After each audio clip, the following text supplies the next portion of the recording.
Welcome to the yard of John Shark Hanlon in County Carlow, just south of Dublin, the home of Hewick, the €850 purchase who has taken the sport by storm and now bids for Cheltenham Gold Cup glory. Get a good look at him, the team coming up the hill in Cheltenham. He's on the way, lads, he's on the way. Hewick is staying up from last to first to win the King George.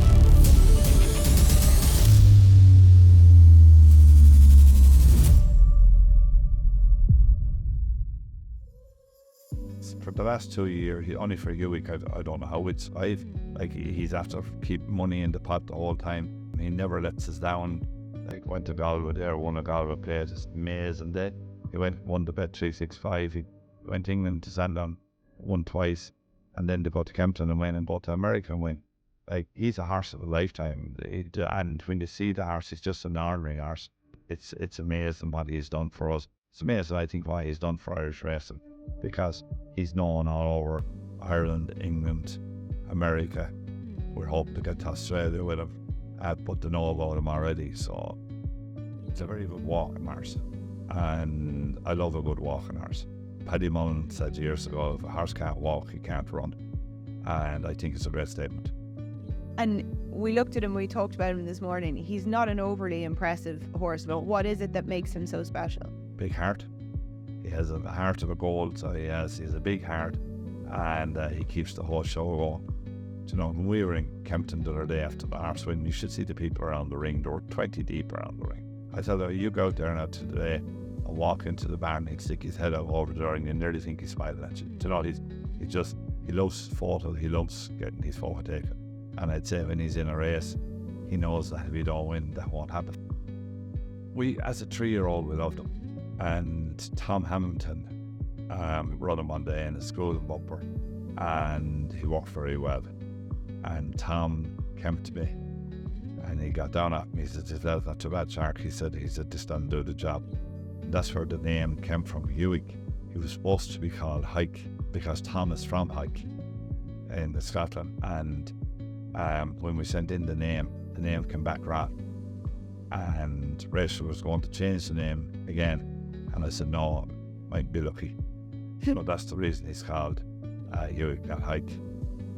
Tell us about the experience of winning the American Grand National. Sure, listen, it was amazing the way we were looked after over there, and there's nice few Irish people over there. I'll tell you the story. I was standing at the ring, they were got to the start, standing at the ring, and these two guys came up to me and just asked me would I sign the card for me. I said I will. One of them was from Donegal, and one of them was from Athlone. I said to me, "Long over here, we're over here 25 or 30 years. But they left that morning, it took 9 hours to get to the track because they wanted to see the horse. When the horse won, so we caused a bit of a scene. I think the next race was a half an hour late half because they couldn't get us off the track to sell it. There was probably 300 people that everyone was out on the track celebrating with the horse, which was great. It is Hewick who comes into the last furlong in the clear with a 6-length lead. He's pouring it on late, and Jordan Gainford and Hewick have crushed them in the Grand National. But listen, we came home, we celebrated, we brought it to the pub. Some people liked it, more people didn't like it. There was a lot more people that liked it than didn't like it, so it didn't matter really. You probably heard the story that happened over Christmas. Did you hear that about the priest? No, I didn't hear that. I think this is very good. I met Father Byrne, he's in a parish up 30 miles from here. And he said, "How is Hewick?" And I said, "He's very good." I said, "Back him for the King George." I said, "Back him now, he's 33 to 1 or 40 to 1. And I said, "I think he'll take a lot of beating." And I said, "He'll be in the first 3, he'll be a great value each way bet." It's Christmas Eve even, he was saying Mass. And when he was finished saying, he said to the public, to the people, he said, "Listen," he said, "there's a little tip tomorrow for Hewick."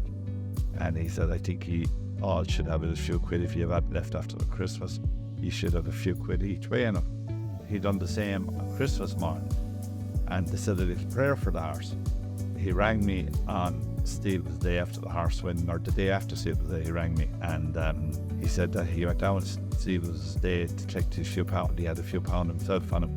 He said there was 40 people outside the door of the bookie shop. They had to shut the bookie shop and because they had no money to pay the people, and they'd come back the next day.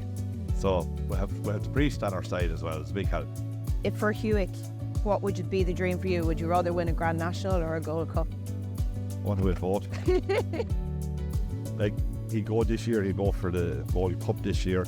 I was going to go to Australia with him, but I can't get a flight in time over to Melbourne. Now I'd say we could end up go for a Gold Cup and go for a national. There's nothing to stop us. He loves life. He goes out there, does his work, gets out for a roll every day, and he's special in his own way.